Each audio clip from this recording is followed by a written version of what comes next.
Mertuaku memaksa aku mengganti nama di kontak suamiku menjadi Adik, padahal aku istrinya.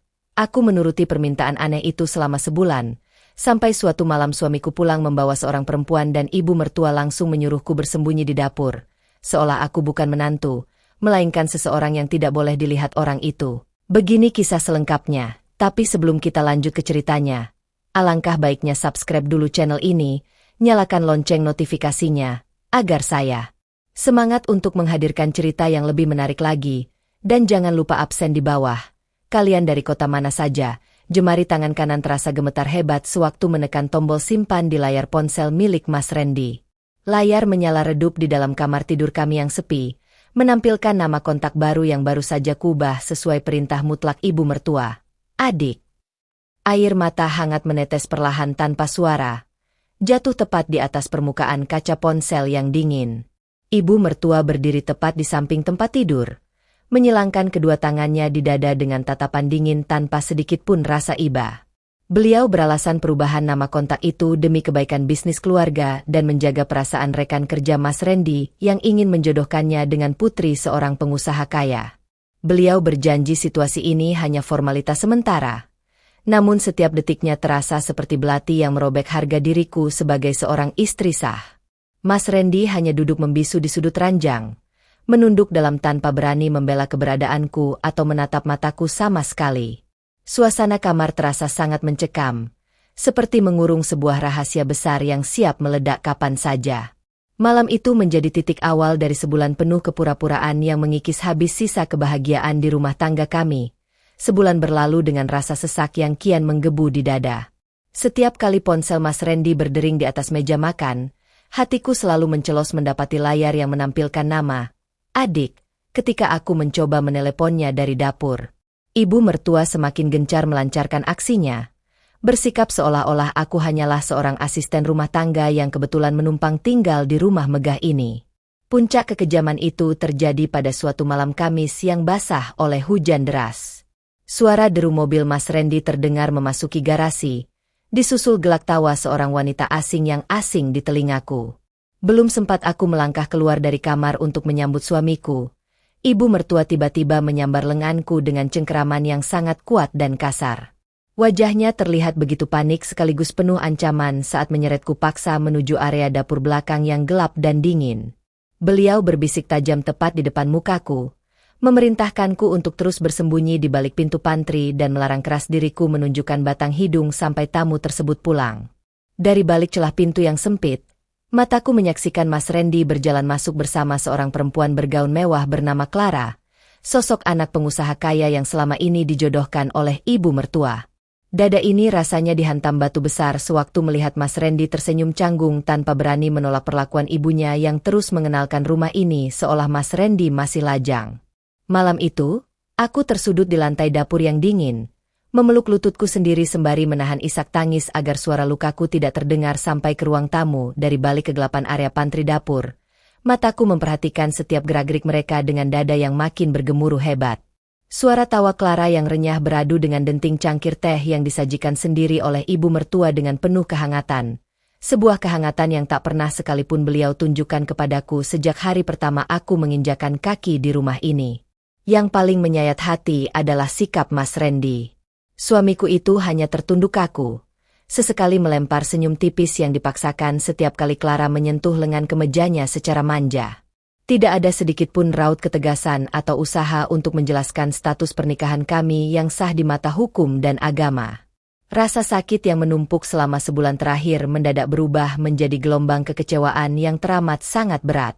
Saat Clara berpamitan pulang mendekati tengah malam, ibu mertua mengantarnya sampai ke depan pintu garasi dengan senyum sumringah yang dibuat-buat. Begitu mobil mewah itu menghilang di kegelapan malam, aku melangkah keluar dari balik pintu dapur dengan langkah gemetar namun mantap. Mas Randy kaget setengah mati saat tatapan mata kami saling bertemu di tengah ruang tamu yang mendadak sunyi. Tanpa rasa salah sedikit pun, ibu mertua justru menatapku sini sembari memberi peringatan agar aku tidak merusak rencana besar keluarga. Namun malam itu, ada sesuatu yang patah sekaligus bangkit di dalam diriku. Aku tidak lagi mengalirkan air mata penyesalan. Aku menatap lurus mata suamiku, menuntut jawaban atas keputusasaan yang sengaja dibiarkan tumbuh subur di rumah ini. Malam itu ruang tamu berubah menjadi arena ketegangan yang amat pekat. Mas Randy mematung di tengah ruangan. Matanya menyeratkan rasa bersalah yang mendalam namun lidahnya seolah terkelu untuk bersuara. Ibu mertua justru maju satu langkah. Berdiri pasang badan memotong jalanku dengan wajah memerah kusam penuh kemarahan. Beliau menegaskan bahwa semua sandiwara ini demi menyelamatkan perusahaan keluarga yang sedang berada di ambang kebangkrutan parah, di mana investasi dari keluarga Clara menjadi satu-satunya pelampung penyelamat. Beliau menudingku sebagai istri yang tidak tahu diri dan egois jika berani membocorkan rahasia ini, hanya karena masalah perasaan yang menurutnya sepele. Mendengar penuturan dingin itu, jiwaku serasa dihantam badai yang menghancurkan sisa-sisa rasa hormatku pada rumah ini. Aku berpaling menatap Mas Randy, menunggu pembelaan dari pria yang dulu berjanji akan menjagaku dalam suka dan duka di hadapan Tuhan. Namun yang kudapatkan hanyalah bisikan kata maaf yang amat lirih dan kepala yang makin tertunduk lesu. Di titik itulah aku menyadari bahwa kehancuran pernikahan kami bukan sekadar karena campur tangan mertua, melainkan karena ketiadaan pendirian dari suamiku sendiri. Tanpa mengucapkan sepatah kata pun lagi, aku melangkah masuk ke dalam kamar, mengemas beberapa helai pakaian ke dalam tas kecil, dan mengambil dokumen penting milikku. Malam yang dingin dan kelam itu menjadi saksi bisu keputusan terbesarku untuk melangkah keluar dari pintu rumah yang selama ini mengurung kebahagiaan dan mengikis harga diriku. Langkah kakiku terasa begitu berat menembus kegelapan malam yang dingin berbalut gerimis halus. Tanpa arah tujuan yang pasti, aku terus berjalan menelusuri trotoar jalanan kota yang kian lengang, membiarkan tas pakaian kecil ini menyatu dengan kesedihan yang menggelayuti dada. Ponsel di dalam saku celanaku terus bergetar tanpa henti, menampilkan nama Mas Randy yang memanggil berulang kali, namun jemariku sudah terlanjur enggan untuk menyentuh layarnya. Di tengah keputusasaan yang melanda, aku memutuskan untuk menuju ke sebuah kontrakan kecil milik sahabat lamaku, Maya, yang selalu terbuka menyambut keluh kesahku. Begitu pintu rumah sederhana itu terbuka dan sosok Maya menyambutku dengan tatapan cemas, seluruh pertahanan diri yang kubangun sekuat tenaga akhirnya runtuh seketika. Aku bertelungkup di bahunya, menangis sejadi-jadinya meluapkan akumulasi rasa sakit hati, penghinaan, dan kekecewaan yang kupendam rapi selama 1 bulan terakhir.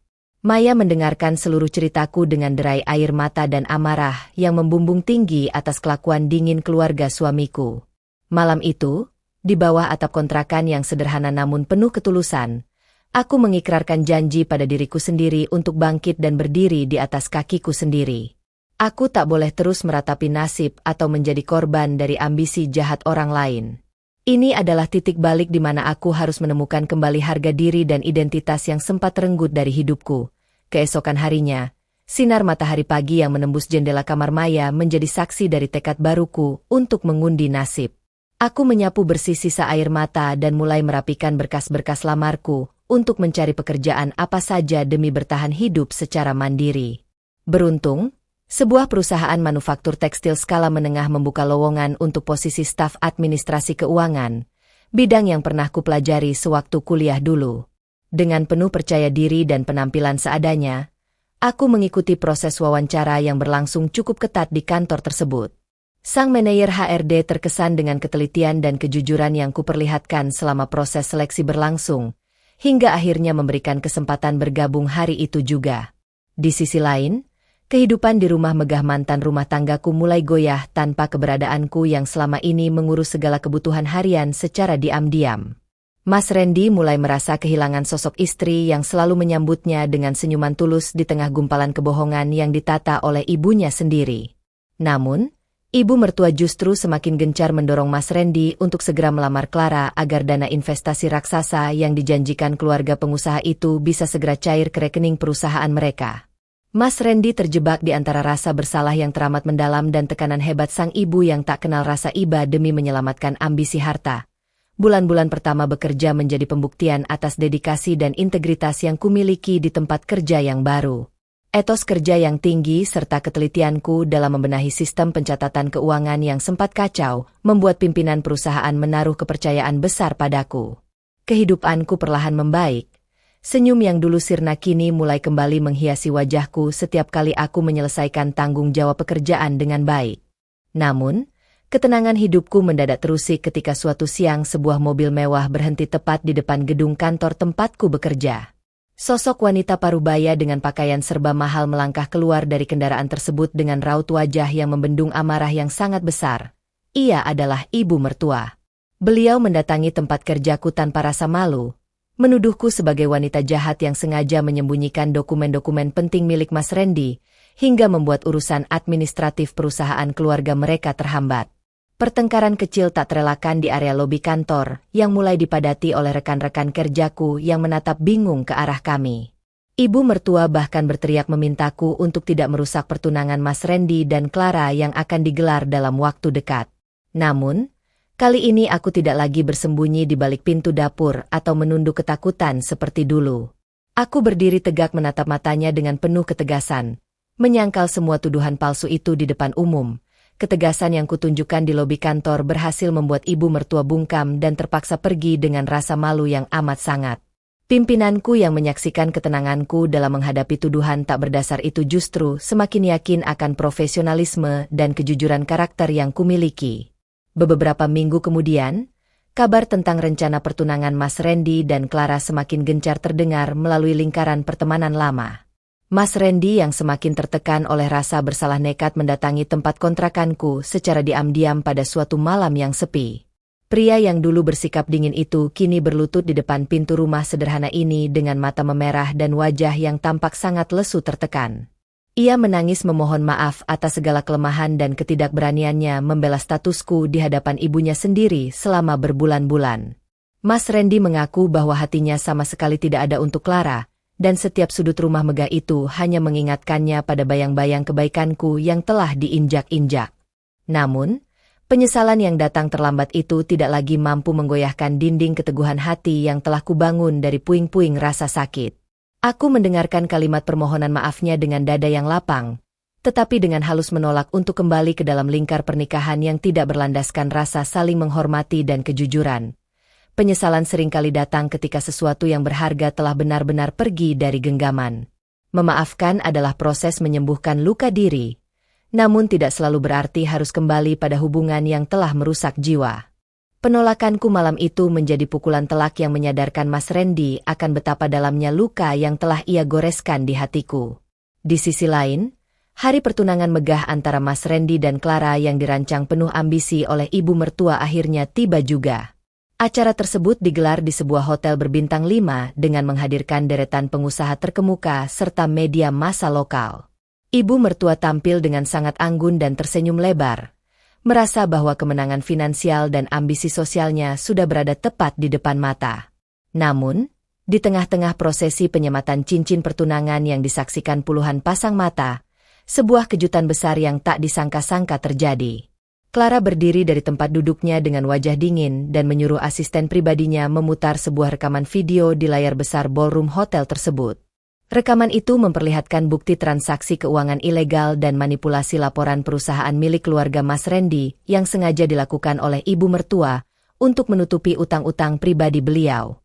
Ternyata, keluarga Clara sejak awal telah mencium ketidakberesan tersebut dan menyewa detektif swasta untuk menyelidiki seluruh kebohongan keluarga ibu mertua sebelum pernikahan dilangsungkan. Suasana ballroom yang tadinya penuh kemewahan seketika berubah menjadi ring kekacauan dan kebingungan yang luar biasa besar. Kehancuran moral dan finansial menghantam keluarga ibu mertua secara bertubi-tubi tanpa ada ampun sedikit pun. Keluarga Clara tidak hanya membatalkan acara pertunangan secara sepihak di depan publik, tetapi juga menarik seluruh tawaran investasi serta menuntut ganti rugi atas penipuan informasi bisnis. Kerajaan bisnis keluarga yang selama ini dibanggakan oleh ibu mertua runtuh seketika, menyisakan tumpukan utang yang sangat fantastis dan ancaman proses hukum dari para kreditur. Ibu mertua yang dulu selalu bersikap sombong dan merendahkan orang lain kini terkulai lemas, tak mampu menahan rasa malu dan tekanan mental yang amat hebat. Sementara itu, Mas Randy hanya bisa mengurung diri di dalam rumah yang kini mulai disita oleh pihak bank satu persatu. Ia menyadari bahwa kehancuran hidupnya saat ini adalah buah manis dari sikap ketidakberaniannya dalam memimpin rumah tangga serta keputusannya yang membiarkan kezaliman terjadi pada istri sahnya sendiri. Di sisi lain, Kehidupanku di tempat kerja justru mengalami lompatan yang sangat signifikan berkat prestasi dan kejujuran yang selalu kujaga. Pimpinan perusahaan memberikan kepercayaan besar kepadaku untuk memegang posisi sebagai kepala divisi keuangan dengan fasilitas yang amat memadai. Aku mulai bisa menata masa depan yang jauh lebih cerah, terbebas dari rasa takut dan bayang-bayang penderitaan masa lalu. Roda kehidupan berputar begitu cepat, membawa setiap orang pada tempat yang sepatutnya sesuai dengan perbuatan mereka. Rumah megah milik keluarga Mas Randy akhirnya resmi disita oleh juru sita pengadilan untuk menutup sebagian besar utang-utang usaha yang menumpuk. Mas Randy dan ibunya terpaksa pindah ke sebuah rumah kontrakan kecil di pinggiran kota yang sangat sederhana, jauh dari kemewahan yang dulu selalu mereka pamerkan. Ibu mertua yang kini mengidap stroke ringan akibat stres berat hanya bisa duduk terpaku di kursi roda, meratapi nasibnya yang berubah drastis dalam sekejap mata. Mas Randy harus bekerja keras membanting tulang sebagai pekerja lapangan demi membiayai pengobatan ibunya dan kebutuhan hidup sehari-hari yang kian mendesak. Di tengah kesulitan hidup yang mencekik itu, Mas Randy baru menyadari betapa bahagianya masa-masa ketika aku masih berada di sisinya, melayani dengan ketulusan tanpa menuntut kemewahan sedikit pun. Suatu sore, Mas Randy tak sengaja melihatku keluar dari sebuah gedung pertemuan dengan pakaian yang sangat anggun dan wajah yang terpancar kebahagiaan sejati. Ia hanya bisa berdiri tertegun di kejauhan dari balik tiang jalanan, menyadari bahwa wanita yang dulu pernah disiak-siakannya kini telah menjelma menjadi sosok yang sangat sukses, mandiri, dan dihormati oleh banyak orang. Mata kami akhirnya saling beradu sewaktu aku melangkahkan kaki menuju area parkir kendaraan gedung pertemuan tersebut. Mas Randy berjalan mendekat dengan langkah ragu-ragu. Wajahnya tampak jauh lebih tua dan letih dibandingkan beberapa tahun yang lalu sewaktu kami masih bersama. Tidak ada lagi sisa-sisa keangkuhan dari pria yang dulu membiarkanku tertunduk bersembunyi di balik pintu dapur yang dingin. Dengan suara yang bergetar penuh penyesalan, Mas Randy menyampaikan kabar tentang kondisi kesehatan ibunya yang kini terbaring sakit serta kehancuran total yang menimpa kehidupan ekonomi keluarga mereka. Ia tidak meminta untuk kembali, melainkan hanya ingin menyampaikan permohonan maaf yang sedalam-dalamnya atas segala kezaliman yang pernah ia dan ibunya lakukan padaku di masa lalu.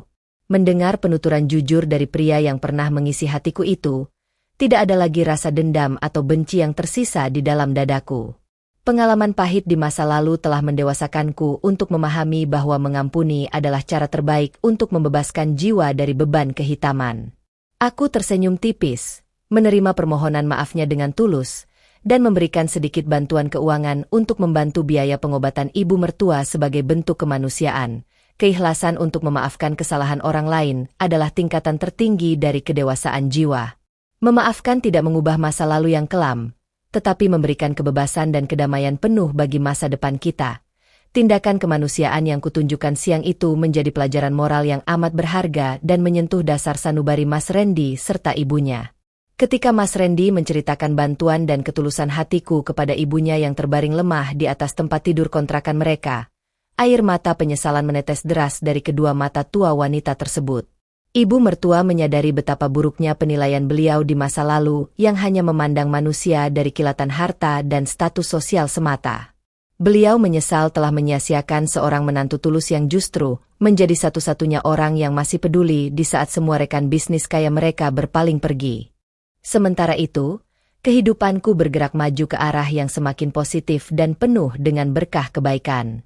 Usaha mandiri di bidang kuliner dan desain tekstil yang kurintis bersama sahabatku, Maya, berkembang sangat pesat hingga mampu membuka lapangan kerja baru bagi banyak orang yang membutuhkan. Aku menemukan kembali kepercayaan diri, kedamaian pikiran, dan kehormatan diri yang sempat rampas dalam kepura-puraan rumah tangga yang kelam. Setiap tantangan hidup yang berhasil kulalui bertransformasi menjadi pijakan batu yang semakin kokoh untuk membentuk pribadi yang tangguh, bijaksana, dan tak mudah digoyahkan oleh badai kehidupan. Seiring berjalannya waktu, takdir mempertemukanku dengan seorang pria berhati hangat bernama Adrian. Seorang pengusaha muda yang rendah hati dan sangat menghormati nilai-nilai kejujuran. Mas Adrian hadir bukan untuk menggantikan masa laluku, melainkan untuk berjalan berdampingan saling mendukung dan menghargai keberadaan satu sama lain secara utuh. Ia menerima seluruh kisah perjalanan hidupku yang penuh lekuk-liku dengan rasa hormat yang amat tinggi tanpa pernah menghakimi masa lalu yang pernah kulewati. Hubungan kami dibangun di atas keterbukaan, komunikasi yang sehat, serta restu penuh dari kedua belah pihak keluarga yang menyambutku dengan hangat dan penuh kasih sayang. Rasa takut akan trauma masa lalu perlahan sirna digantikan oleh rasa aman dan dihargai yang belum pernah kurasakan sebelumnya dalam sebuah hubungan. Di sisi lain, Mas Randy fokus merawat ibunya dengan penuh kesabaran sambil menata kembali kehidupan ekonominya dari bawah secara jujur dan sederhana. Ia telah merelakan kebahagiaanku dan merasa tenang melihatku mendapatkan pasangan hidup yang jauh lebih mampu menjaga dan menghormatiku sebagaimana mestinya. Kehidupan kami masing-masing kini telah berjalan di atas rel yang benar, membawa pembelajaran hidup yang sangat berharga bagi semua orang yang terlibat. Hari pernikahan kami berlangsung dengan suasana yang sangat hikmat, hangat, dan penuh derai air mata kebahagiaan dari para sahabat serta keluarga terdekat. Berdiri di samping Mas Adrian dengan gaun pengantin yang anggun, aku menatap masa depan dengan dada yang lapang dan senyuman yang memancar penuh ketulusan. Tidak ada lagi rahasia yang disembunyikan, tidak ada lagi nama kontak yang dipalsukan, dan tidak ada lagi dinding pantry gelap tempatku bersembunyi dari pandangan dunia. Pengalaman pahit dipaksa menjadi adik, di kontak suami sendiri serta disembunyikan di dapur rumah telah menjadi babak lampau yang membentukku menjadi wanita yang lebih kuat, mandiri, dan bermartabat. Kehidupan mengajarkanku bahwa kebahagiaan sejati tidak diukur dari kemewahan harta atau pandangan manusia, melainkan dari keberanian kita mempertahankan integritas dan harga diri di hadapan kezaliman. Kini, aku melangkah memasuki lembaran baru kehidupan dengan rasa syukur yang melimpah, siap mengukir masa depan yang indah bersama pria yang membanggakan keberadaanku sebagai istrinya di hadapan dunia.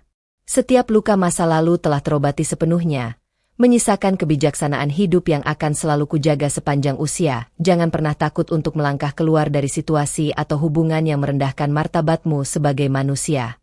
Ketika kamu berani berdiri membela harga dirimu, Tuhan akan mengganti setiap tetes air mata penderitaan dengan kebahagiaan yang jauh lebih indah dari apa yang pernah kamu bayangkan. Segmen Refleksi penutup. Kisah ini menjadi pengingat berharga bagi kita semua bahwa menghormati dan menghargai pasangan adalah pilar utama dalam membangun pernikahan yang berhakikat. Jangan pernah demi harta, ambisi, atau tekanan orang lain, kita mengorbankan perasaan sosok yang tulus mendampingi kita. Semoga kisah ini memberikan inspirasi dan kekuatan bagi siapa saja yang sedang berjuang mempertahankan harga diri dalam kehidupannya. Jika kamu menyukai kisah kehidupan yang penuh pembelajaran moral ini, jangan lupa tekan tombol like, subscribe, dan aktifkan lonceng notifikasi channel ini agar tidak ketinggalan cerita-cerita menyentuh hati lainnya. Tuliskan pesan moral terbaik versi kamu di kolom komentar di bawah ya. Terima kasih sudah menonton sampai akhir, dan sampai jumpa di video selanjutnya.